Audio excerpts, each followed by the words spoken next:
Hello दोस्तों, मैं उनीस आपका फिर से स्वागत करते हैं एक बार अपने यूट्यूब चैनल पे।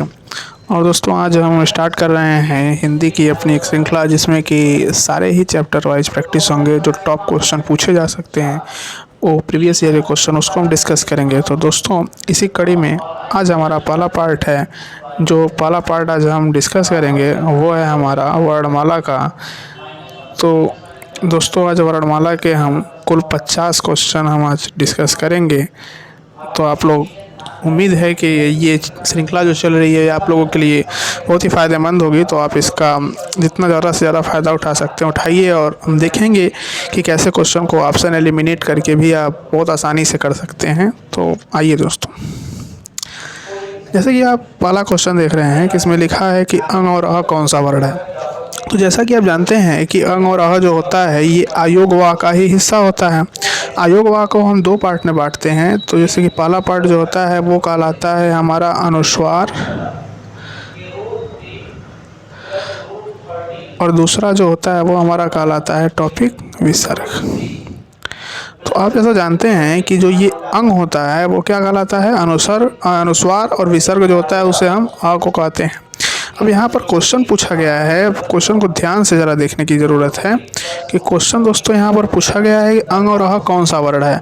ऑप्शन आप देख रहे हैं कि पहला है अयोगवा, पहला देख रहे हैं कि आप है अयोगवा, दूसरा देख रहे हैं अनुस्वार, उसके बाद अनुनासिक और उपरोक्त सभी। तो देखिए, सबसे पहले अंग और अ दोनों दिया है, तो हमारा ऑप्शन नंबर सबसे पहले हम एलिमिनेट कर सकते हैं कि अनुस्वार नहीं होगा, क्योंकि अनुस्वार के साथ विसर्ग भी दिया हुआ है। दूसरी चीज़, अंग और अ नहीं हो सकता, ये अनुनासिक नहीं हो सकता। तो अब दोस्तों, हमारे पास जब दो ऑप्शन एलिमिनेट हो गए तो इसके साथ ही साथ मेरा तीसरा वाला ऑप्शन भी, चौथा ऑप्शन भी एलिमिनेट हो गया, जो उपरोक्त सभी है। तो इस तरह से हमारा करेक्ट आंसर बनता है अयोगवा। ठीक है दोस्तों, आगे चलते हैं।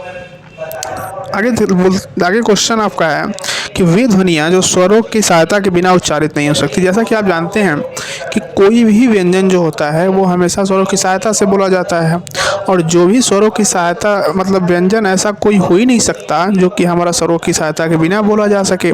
तो दोस्तों, ये क्वेश्चन पूछा है कि वे ध्वनियाँ जो स्वरों की सहायता के बिना उच्चारित ही नहीं हो सकती। तो आप ये बताइए कि क्या इसका ऑप्शन नंबर पहला हो सकता है? कभी नहीं हो सकता। क्यों? क्योंकि वो बोला ही है कि कौन सी ध्वनि स्वरों की सहायता के बिना उच्चारित हो सकती हैं, नहीं हो सकती। तो स्वर का कोई मतलब ही नहीं है, शब्द से भी कोई मतलब नहीं है, क्योंकि शब्द तो जो अक्षरों का ही एक समूह होता है जिसका सार्थक अर्थ निकलता है।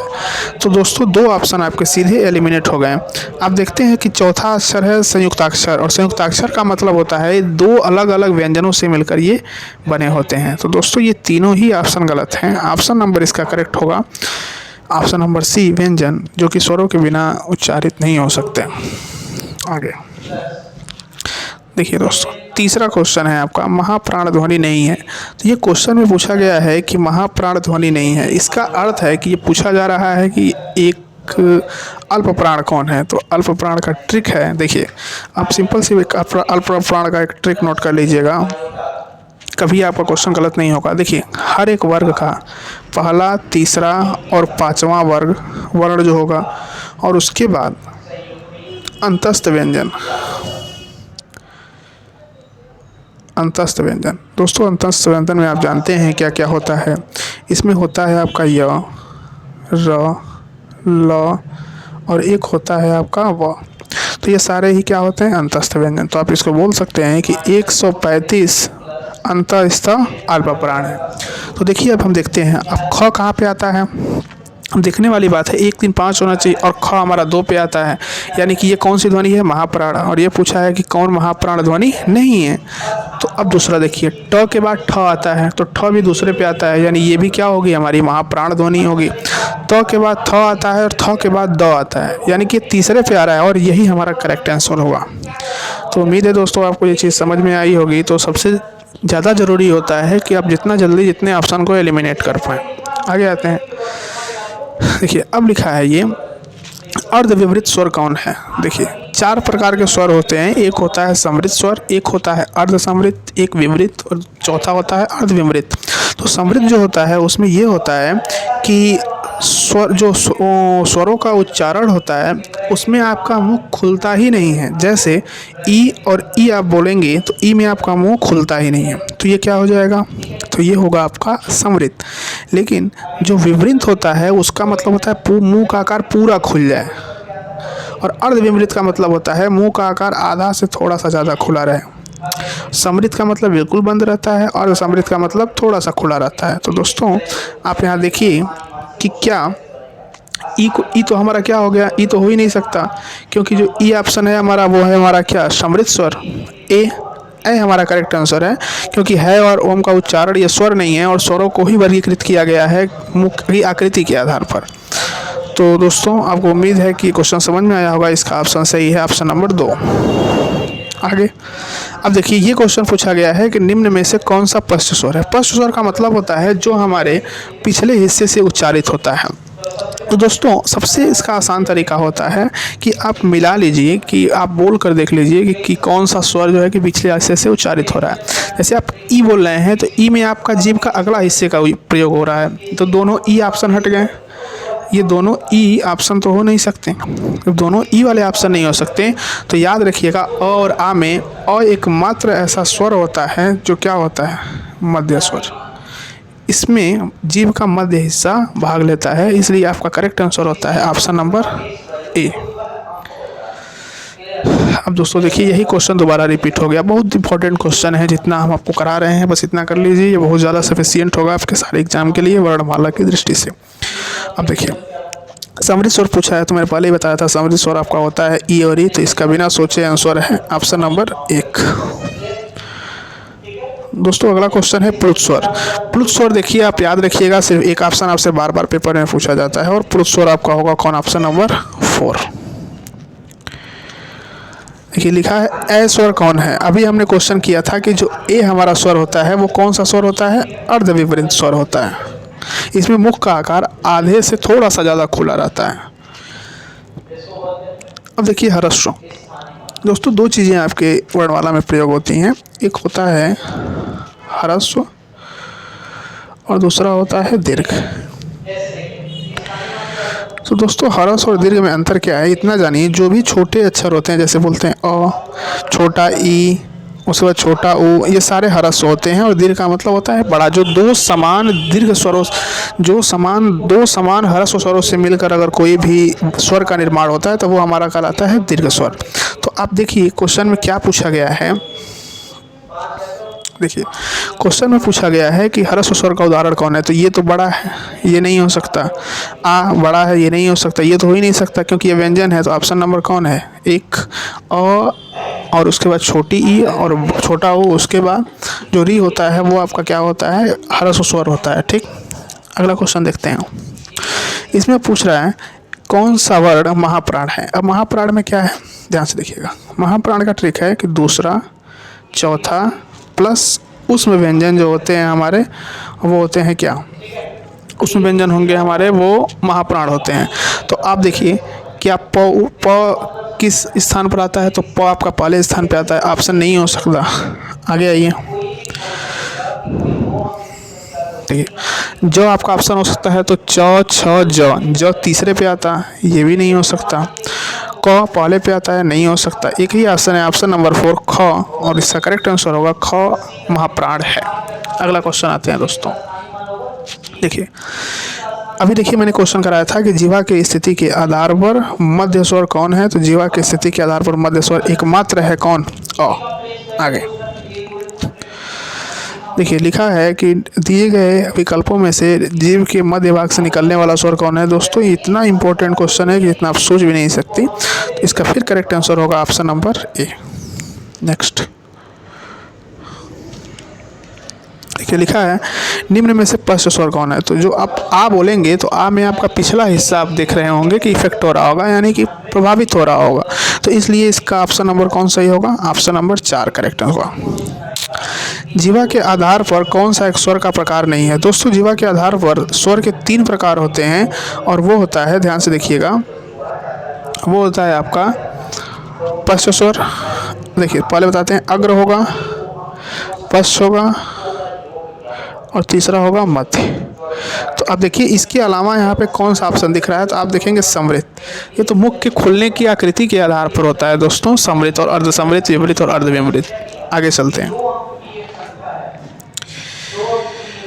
आगे महाप्राण ध्वनि नहीं है दोस्तों। फिर से आपसे पूछा गया है कि निम्न में से कौन महाप्राण ध्वनि नहीं है, तो इसका मतलब एक इसका दूसरा क्वेश्चन तैयार इसी के साथ साथ हो गया कि निम्न में से कौन अल्प प्राण ध्वनि है, क्योंकि जो महाप्राण नहीं होगा वो अल्प प्राण होगा। तो आप बताइए अल्प प्राण कौन है, जो पहले तीसरे पांचवें पर आए, या तो वो अंतस्थ व्यंजन हो। तो देखिए क्या ख आता है, तो आप देखेंगे ख दूसरे स्थान पर आता है, ठ भी दूसरे पे आता है, त थ द ये देख रहे हैं आप तीसरे स्थान पर आता है। तो ऑप्शन नंबर तीसरा द सही है इसका करेक्ट। आगे चलिए। मात्रा के आधार पर कौन सा इसका भेद नहीं है, तो दोस्तों आपको पता है कि मात्रा के आधार पर इसका भेद प्लुत होता है, ह्रस्व होता है, दीर्घ होता है। यानी कि ये जो चार ऑप्शन हमारे, तीन ऑप्शन बिल्कुल सही हैं, तो एक ऑप्शन आता है उपप्लुत। ये हमारा करेक्ट आंसर होगा, क्योंकि उपप्लुत ऐसा कोई भी शब्द हिंदी वर्णमाला में आप नहीं पढ़े होंगे। आगे आइए। देखिए फिर दोस्तों क्वेश्चन पूछा गया है कि निम्न में से कौन सा हमारा वर्ड जो है वो महाप्राण है। तो महाप्राण का मतलब है कि जो दूसरा चौथा और उसमें व्यंजन होगा वो महाप्राण होगा। तो आप देख रहे हैं कि क हमारा पहले पे आता है, ये नहीं होगा। ग तीसरे पे, ये भी नहीं होगा। त थ द द न आपका पाँचवें पर आता है दोस्तों, ये हमारा ये भी नहीं होगा, क्योंकि ये आपका पाँचवें पे आता है। तो ये होगा आपका अल्प प्राण। ख इसका करेक्ट आंसर होगा। सॉरी, ख इसका करेक्ट आंसर होगा। आगे चलते हैं।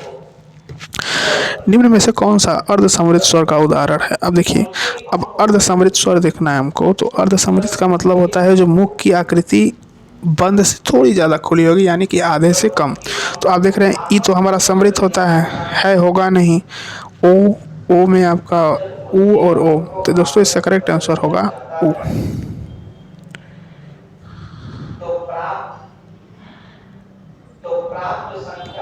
इसका करेक्ट आंसर होगा। आगे लिखा है जिन स्वरों का उच्चारण करने में ह्रस्व स्वर से 3 गुना समय लगता है उसको हम दोस्तों कहेंगे, उसको हम कहते हैं प्लुत स्वर। आगे, निम्न दिए गए विकल्पों में कौन विपरीत स्वर का उदाहरण है। दोस्तों आ है, ये विपरीत स्वर होता है, क्योंकि आपका मुख का आकृति सबसे ज़्यादा खुलता है जब आप आ का उच्चारण करते हैं। आगे, छ और छ किस प्रकार की ध्वनियाँ हैं। दोस्तों आप जानते हैं कि जो आपका क वर्ग होता है, ये कंठ होता है। जो च वर्ग होता है ये कौन सा होगा, तालु। कंठ तालु, तो तालु होगा। तो च और छ आप जानते हैं कि तालु में आता है, तो इसलिए इसका आंसर क्या होगा करेक्ट, ताला पे। आगे चलिए। निम्न में से कौन सा वर्ण घोष वर्ण के लिए सही है। अब देखिए घोष क्या होता है। अब सबसे अच्छी चीज़ है घोष। तो अब घोष को ध्यान से देखिएगा दोस्तों, क्या होगा, एक मोस्ट इम्पॉर्टेंट क्वेश्चन आपके लिए तैयार होता है। देखिएगा जो घोष होता है वो आपका होगा तीसरा, चौथा, पाँचवा, 345। उसके बाद सारे स्वर, 345 स्वर अंतस्थ घोष हैं। देखिए इसके बाद आपका अंतस्थ व्यंजन भी आएगा, और अंतस्थ तो आपको पता है य और ल। इसके बाद दोस्तों सबसे इम्पोर्टेंट होता है कि जो ह होता है ये भी आपका क्या होगा, ये भी आपका घोष होता है। तो अब देखिए कौन सा ऑप्शन आपका ऐसा है जो कि सही इस कंडीशन को फॉलो कर रहा है। तो आप देखते हैं ग और घ। तो आप देखते हैं कि ग किस पे आता है, तीसरे पे, और घ किस पे आता है, चौथे पे। तो दोस्तों पहले ही कंडीशन से हमारा आंसर बिल्कुल सही है। आपका ऑप्शन नंबर आपका ऑप्शन नंबर पहला सही होगा, ग और घ। आगे, जिन स्वरों के उच्चारण में लगभग मुख के द्वार बंद रहते हैं। दोस्तों मैंने बताया था समृत स्वर होता है जब मुख का द्वार एकदम बंद होगा। निम्नलिखित में से कौन घोष वर्ण है। घोष वर्ण में बताए थे आपको कि 345 स्वर अंतःस्थ घोष हैं। तो 345 3 4 5 वाला होगा। तो देख रहे हैं आप, ये तो बिल्कुल पहले पे आएगा, हो नहीं सकता। दूसरे पे हो नहीं सकता, ट भी नहीं हो सकता। ओ हो सकता है, क्योंकि आपको मैंने बताया था 345 और सभी स्वर अंतःस्थ व्यंजन, और ह वर्ण भी क्या होता है आपका वर्णमाला में, ये आपका होता है घोष वर्ण। आगे चलते हैं। च और छ किस प्रकार के व्यंजन हैं। अब आप देखते हैं कि च और छ क्या होंगे। फिर से देखिए क्वेश्चन रिपीट हुआ है ये दोस्तों। क्वेश्चन का आंसर होगा ऑप्शन नंबर, एक मिनट, ऑप्शन नंबर 4 इसका करेक्ट आंसर होगा, क्योंकि तालव्य होगा। आगे, निम्नलिखित में से कौन सा स्वर नहीं है? सबसे आसान क्वेश्चन है ये, तो बच्चा भी बता देगा कि इसका आंसर क्या होगा। ऑप्शन नंबर 4 इसका करेक्ट आंसर होगा। आगे देखिए, लिखा है कि दिए गए विकल्पों में से जीभ का पिछला भाग से उच्चारित होने वाला स्वर। आप देखिए, ई तो अगले हिस्से से होता है, ऊ भी आपका अगले हिस्से से होता है, फ आपका ओठ से होता है। अगर आपका ऑप्शन यहाँ पर आ दिया होता तो वो सबसे ज़्यादा करेक्ट था, लेकिन अगर आ नहीं दिया है तो आप अ को भी टिक कर सकते हैं, क्योंकि ये जीभ है और यहाँ से आपका होता है अग्रभाग, ये मध्य भाग और ये पश्च भाग। इसके सापेक्ष में ये वाला भी आपका क्या होगा, पीछे वाला हिस्सा ही होगा। तो इसलिए यहाँ से एकमात्र स्वर का उच्चारण होता है और वो है अ। तो आपका इस प्रायोरिटी दिया जाता है क्वेश्चन में, तो इसमें आपका ऑप्शन नंबर डी को करेक्ट माना जाएगा। आगे आगे लिखा है ज और झ किस प्रकार के ध्वनि। देखिए, च छ ज झ, च वर्ग के ही ये भी हैं। तो च वर्ग में आप देखिए इसमें क्या दिया है। देखिए, इसमें अगर आपको तालव्य दिया होता तो इसका आंसर तालव्य था, लेकिन अगर तालव्य नहीं दिया है तो इसका करेक्ट आंसर होगा स्पर्श संघर्षी व्यंजन। अब क्या दिया है, छ झ ट क्या है? अब देखिए दोस्तों, ये स्वर तो होगा नहीं, ये अक्षर हो सकते हैं, रस से कोई मतलब नहीं है, शब्द है नहीं, ये क्या है, अक्षर। आगे, निम्न में से कौन ओष्ठ ध्वनि? आप बोल कर देखिए कि कौन सी ध्वनि से आपका ओठ हिल रहा है। तो आप देख रहे हैं, क से तो कंठ है, ट से मूर्धा है, न से आपका अनुनासिक है, तो ओष्ठ क्या होगा, फ। आपको पता है प फ ब भ म ये होता है आपका कौन, ओष्ठ। आगे आप देखिए, ये कौन सी ध्वनियाँ हैं। देखिए, ये अंग्रेजी नहीं हो सकती, बंगाली नहीं हो सकती, इनमें से कोई नहीं, अरबी और फारसी इसका करेक्ट आंसर होगा। लिखा है कि निम्नलिखित व्यंजनों में से कौन सा व्यंजन उच्चारण तालु से होता है। आपको पता है कि च वर्ग का उच्चारण तालु से होता है। तो आप देखिए, च छ ज झ, तो झ इसमें ऑप्शन दिया हुआ है, ऑप्शन करेक्ट होगा ऑप्शन नंबर 3। देखिए, लिखा है निम्नलिखित में से आ और उ कौन से वर्ण होते हैं। आ और उ दोनों ही स्वर हैं, और आपको पता है कि घोष क्या होता है, सारे जो स्वर होते हैं वो घोष होते हैं। आप बताइए, ये नहीं हो सकता, ये भी नहीं हो सकता, दो ऑप्शन हो सकते हैं, लेकिन आपको पता है ये पर्टिकुलर घोष नहीं होते हैं, ये घोष के साथ साथ आपके स्वर वर्ण भी हैं। तो मोस्ट अप्रोप्रिएट आंसर होगा ऑप्शन नंबर 3। निम्नलिखित में से कौन सा वर्ण दंत्य नहीं है। तो दंत्य नहीं है। अब देखिए, इसमें 3 ऑप्शन ऐसे दिए गए होंगे जो कि क्या होंगे, दंत्य होंगे। अब ध्यान से देखिए इस क्वेश्चन को। आपका त दंत से होगा, ध भी दंत से होगा, द भी दंत से होगा, लेकिन ट का उच्चारण स्थान होता है मूर्धन्य। अब देखिए, निम्नलिखित में से किसे हिंदी मानक वर्णमाला में स्थान नहीं दिया गया। आपको पता है ये संयुक्त व्यंजन होता है, ये भी संयुक्त व्यंजन, ये भी संयुक्त व्यंजन, यानी कि 52 वर्णों में स्थान आपको नहीं दिया गया है। वो ऑप्शन आपका करेक्ट होगा ऑप्शन नंबर ए, श्री को।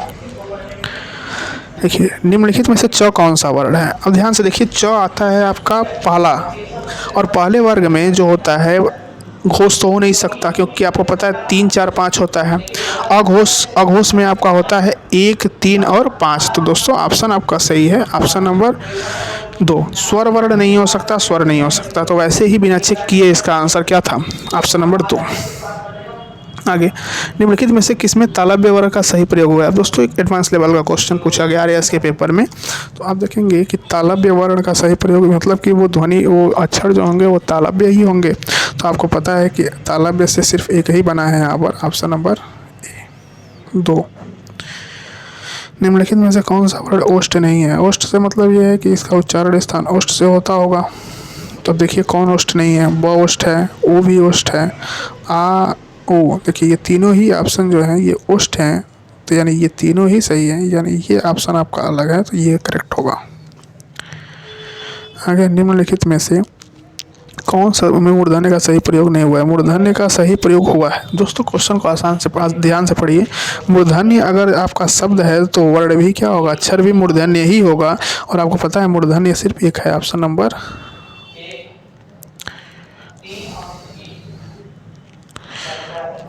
दाढ़ी। नेक्स्ट, उष्मीय व्यंजन कौन है। अब ध्यान से देखिए, उष्मीय व्यंजन का मतलब होता है कि उसमें आपके उष्मीय व्यंजन में आएंगे, ध्यान से देखिए, तीनों स आएंगे और एक आता है ह। तो अब देखिए कहाँ पे लिखा है, ऑप्शन नंबर आपका 1 करेक्ट होगा। वर्ण का अर्थ नहीं है। देखिए अनेकार्थी शब्द से क्वेश्चन पूछा गया है, तो आपको ये पता होना चाहिए कि वर्ण का अर्थ नहीं है। यह देखिए, वर्ण का अर्थ आपका रंग भी होता है, वर्ण का अर्थ जाति भी होता है, वर्ण का अर्थ अक्षर भी होता है। आकाश वर्ण का मतलब नहीं होता है, तो आपका करेक्ट आंसर हो जाएगा। आगे, ढ क्या है, आपको बताना है कि ढ वर्ण किस वर्ग का आता है। तो आपको पता है क में नहीं आएगा, क ख ग अंग, च छ ज झ इया इसमें भी नहीं आएगा, प फ ब भ म इसमें भी नहीं आएगा, ट वर्ग में आएगा। निम्नलिखित में से कौन दंत ध्वनि है। दंत ध्वनि का मतलब होता है कि जो त वर्ग जो होता है उसका उच्चारण दांत से होता है, क्योंकि आपका जीभ आपके दांत को जाके टच करता है। तो ख नहीं होगा, च नहीं होगा, फ नहीं होगा, ओठ होता है। 3 ऑप्शन हट गए, तो एक ऑप्शन करेक्ट होगा। देखिए दोस्तों, पूछा है छ तरह क्या क्या होगा। ये संयुक्त व्यंजन होते हैं, इन्हें आप व्यंजन की कैटेगरी में नहीं रखते। ये वर्णमाला में है लेकिन ये व्यंजन में नहीं होंगे, क्योंकि इसमें स्वरों का हेल्प नहीं लिया जाता है। दंत ध्वनि कौन सा है। तो दंत ध्वनि आपका दोस्तों होगा त वर्ग। आगे, वर्णमाला किसे कहते हैं।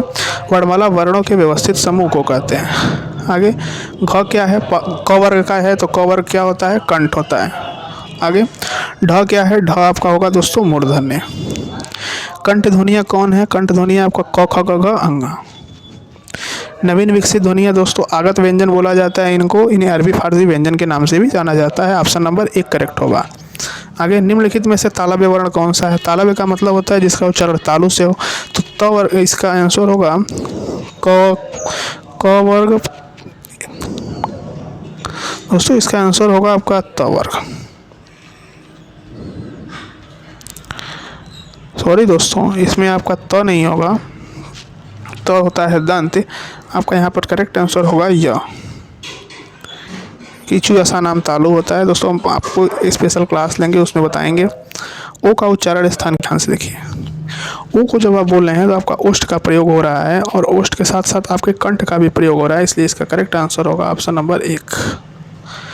भाषा की सबसे छोटी इकाई क्या है। भाषा की सबसे छोटी इकाई होगी आपका वर्ण।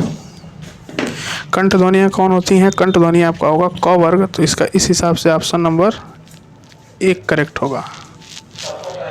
हिंदी शब्दकोश में छ वर्ग, देखिए छ आपका होता है क प्लस स से मिलकर बना होता है, इसलिए आपका ऑप्शन इसमें सही होगा ऑप्शन नंबर 1। उ और उ वर्ण का उच्चारण स्थान क्या होता है। उ और उ का वर्ण उच्चारण स्थान होगा आपका ओष्ठ। दोस्तों, ये रहे आपके 50 क्वेश्चन वर्णमाला के। उम्मीद है कि आपको ये चीज़ समझ में आई होंगी। तो मिलते हैं अगले क्लास में, देखते हैं संधि की प्रैक्टिस के साथ। बाकी जीएस की भी प्रैक्टिस स्टार्ट हो जाएगी। तो दोस्तों, आप चैनल को लाइक सब्सक्राइब करिए। Thank you.